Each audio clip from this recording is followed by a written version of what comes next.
सिद्ध हो जाता था। लेकिन एक बहुत दुख का विषय था कि खुद आत्मदेव पंडित जी का ही कोई बच्चा नहीं, वो खुद ही निर्वंशी।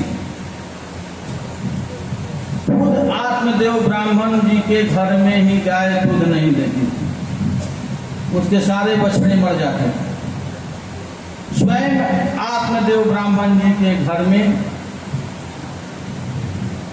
तुलसी की पौधा नहीं लगता। जिस घर में तुलसी का पौधा अगर सूख जाए तो समझिए कोई ना कोई आपकी प्रारब्ध का पाप सामने खड़ा हो गया है, जिसके कारण तुलसी की पौधा सूख रहा है। ये लक्षण है।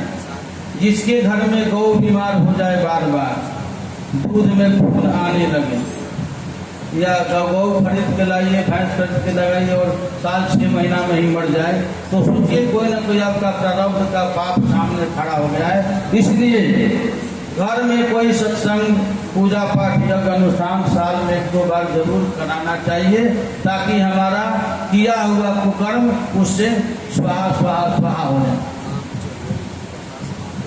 तो आजकल तो भाई स्वाहा क्या है? आजकल तो स्वाहा को ही लोग कहते हैं पाखंड है।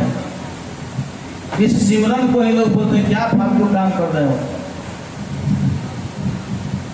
ऐसी जगह आपको ले जाना चाह रहे हैं संसार के लोग, जहां जाने से सिर्फ आपको डिप्रेशन मिलेगा। क्या मिलेगा?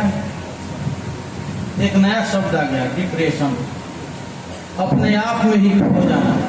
हमारे संतों ने, हमारे गुरुओं ने सिखाया कि ईश्वर में खो जाओ, और हम उल्टे हो गए, अपने आप में खो जाते हैं। अपने पति से 2 शब्द करने की समय नहीं है, मोबाइल देवता के साथ रात दिन लोग लगे रहते हैं। अपने पत्नियों से कुछ विचार करने की समय नहीं है, मोबाइल देवता को जपते हैं। आप लोग देख रहे हो। इन सब से दूरी बनाओ, अपने भाई, अपने परिवार में, अपने समाज में लोगों से अपने मन की विचार करो, इससे आपके डिप्रेशन खत्म है। लेकिन हमारे आत्मदेव ब्राह्मण डिप्रेशन में आने वाले नहीं हैं। बहुत पक्के ब्राह्मण हैं, बहुत विद्वान पंडित। वो हमेशा प्रयास में रहते थे कि सत्कर्म करो, आज न कल हो ही जाएगा। ये कौन सी बड़ी बात है। एक दिन उनको कहीं से पता चला कि कोई संत आए हैं। गांव के सामने तालाब था, जैसे आपके गांव को उधर तालाब है, तो सरोवर के पास उनको कहीं से पता चला कि कोई संत आए। तो कोई बहुत बड़ा व्यक्ति, जिसको समाज में बहुत बड़ी मान प्रतिष्ठा मिलता है, प्रतिष्ठित व्यक्ति अपने मन की विचार हर किसी के पास नहीं करते हैं। वो अपने जैसे लोगों के पास ही अपनी मन की बात रखते हैं। तो पंडित जी बहुत खुश हुए।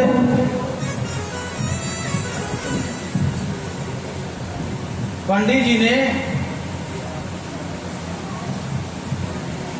बहुत मन में विचार किया कि आज कोई संत आया है, और संत से केवल लाभ ही लाभ होता है। हमारी बात इस गांव में और समाज में तो कोई सुनने वाला नहीं। और संत दयालु होते हैं। संत क्या होते हैं? दयालु होते हैं। उनका काम है सिर्फ कल्याण करना। अगर कोई 2 रोटी दे देता है खाने के लिए तो खा लेते हैं और आगे चले जाते हैं लाखों आशीर्वाद देकर। लेकिन जो रोटी देता है, अगर लगातार 4-5 दिन रोटी दे दिया तो उसके मन में ये अहंकार हो जाता है कि एक आ जाता है रोज इसको 2 रोटी देना। आप लोग उसको ज्ञान सिखाते हैं। क्या कोई काम नहीं करता, इतना बढ़िया से काम करता है, रोटी खाने आ जाता है। संत रोटी के बदले कई हजार गुना आपको आशीर्वाद देकर जाते हैं। संत बहुत कृपालु होते हैं, पंडित बहुत कृपालु होते हैं, ब्राह्मण कुछ न कुछ देकर ही जाते हैं इस संसार में। ये सब दूसरों को देने के लिए शरीर धारण किए।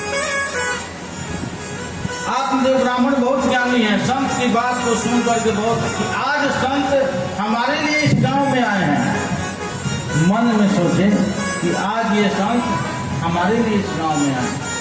चलते हैं संत जी के पास। अड़ोस पड़ोस गांव के जजमान मुझे बार बार हंसते हैं, ये पंडित जी क्या जा रहे हो पूजा पाठ, तेरा तो कोई बाल बच्चा है नहीं, तेरे घर में तुलसी है, दूसरे घर से तुलसी का पत्ता मंगाता है। ऐ पंडित जी, तेरे घर में तो कोई गाय की बछड़ी नहीं है, ना बच्चा है, कुछ नहीं, तो खुद निरीह पापी है तुम।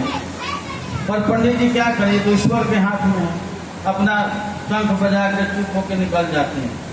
पर आज पंडित जी की समय आया, पंडित जी समझे कि आज हमारी मन की बात कोई सुनने वाला इस गांव में आ गया। भागे पंडित जी संत के पास, बीच रास्ते में कोई मिल गया। पंडित जी कहाँ जा रहे हो? जा रहे हैं। अब पंडित जी गुप्त बात कैसे बताएं कि हम कहाँ जा रहे हैं? उसने ताना मार दिया, ऐ पंडित, 7 दिन तो लालच में फंसा रहता है, तो कहाँ जा रहा है पैसा कमाने? बाल बच्चा तो तेरा है नहीं, किसके लिए कमा रहा है? क्या करेगा इतना धन? तो गाय ले जाता है, गाय दान, पेड़ दान, जमीन दान, सब दान खाता है, ये क्या करेगा तुम? लाद कर ले जाएगा। अब जो कोई विद्वान व्यक्ति होता है, ईश्वर को जानता है, सच्चा होता है, उसके मन में बहुत चोट लगता है इस विषय में कि उसका कोई नहीं है, फिर भी हम आप सबके कल्याण के लिए बेचारा वो गांव में पूजा पाठ कराता है, सत्यनारायण कथा करता है, भगवान का नाम जपवाता है, पर लोग अपने गलत नजरिए से उस ब्राह्मण को देखते हैं कि तू किसके लिए कमा रहा है? 1.25 किलो आप आटा दे दिए हैं, सीधा तो बहुत उसका जीवन चला दिया। विद्वान को बहुत दुख लगता है। आत्मग्लानि से आत्मदेव ब्राह्मण दुखी हो गए और अब बोले कि आज तो मैं जान दे। अब उनके दिमाग से ये निकल गए कोई संत से मिलने में जा रहा हूँ। जैसे आप सत्संग में जाते हो तो कोई आजकल के मॉडर्न मैडम कहेगी कहाँ जाए, चल इधर मॉल में चलते हैं, सूट खरीदते हैं। तो आप सत्संग छोड़ के मॉल में चली जाएंगे। वहीं आज इनका हालात हुआ है। आत्मदेव ब्राह्मण को ऐसा वो टॉर्चर किया है कि भूल गए कि हम संत के पास जा रहे थे। सामने जाकर तालाब में जान देने के लिए उछलना जैसे चाहे, संत जी पकड़ लिए हाथ। संत कभी किसी को डूबने नहीं देता है, ये संत का स्वभाव है। संत के साथ लगोगे तो संत आपको डूबने नहीं देगा, संत आपको पार उतारे। संत जी पकड़ते हैं आत्मदेव ब्राह्मण को, बोलते हैं पंडित जी क्या करता है? अरे महाराज मुझे छोड़ दो, मैं इस गांव के लिए, देवरा गांव के लिए क्या क्या नहीं किया, कैथल के लिए क्या क्या नहीं किए। अपना घर छोड़ के लोगों को घर हमने बसाया, पर ये लोग 1.25 किलो आटा के चक्कर में मुझे बदनाम कर रहे। छोटी सी मरी हुई बाछी दान कर देते हैं, बहुत बड़ा कल्याण चाहते हैं। एक पेड़ फूट जो बड़ा है जिसमें कोई फल है वो दान कर देते हैं ब्राह्मणों को और कहते हैं कि बहुत दान हो गया। आज हमारे जैसे परोपकारी ब्राह्मण को लोगों ने जीना हराम कर दिया। क्या बच्चा होना हमारे हाथ में है? ये तो ईश्वर प्रदत्त है, हमारा प्रारब्ध है, होगा होगा, नहीं होगा नहीं होगा। क्या मैं गाय के पेट में समाया हूँ कि दूध खूब दे मैं ही बच्चा बन के निकल जाऊँ? ये तो ईश्वर प्रदत्त है, प्रारब्ध है, नहीं है नहीं है। संत बोले तो तुझे इतना ज्ञान है तो फिर क्यों जान दे रहा है? डूब के मरने से भी तू जल प्रेत हो जाएगा, फिर गुड्डू बाबा पिंडदान करेंगे। तू जल में डूब के भी जल प्रेत हो जाएगा। अपने स्वयं शरीर को दाह करना महापाप है। इतना ज्ञानी होकर के और आप ये बात कहते हो कि नहीं मैं जान दे दूंगा जल में कूद के, और कहते को सब ईश्वर प्रदत्त है। एक तरफ भगवान का ये भी बोल रहे हो कि भगवान सब करते हैं और दूसरे तरफ से इतना बड़ा पाप करने जा रहे हो।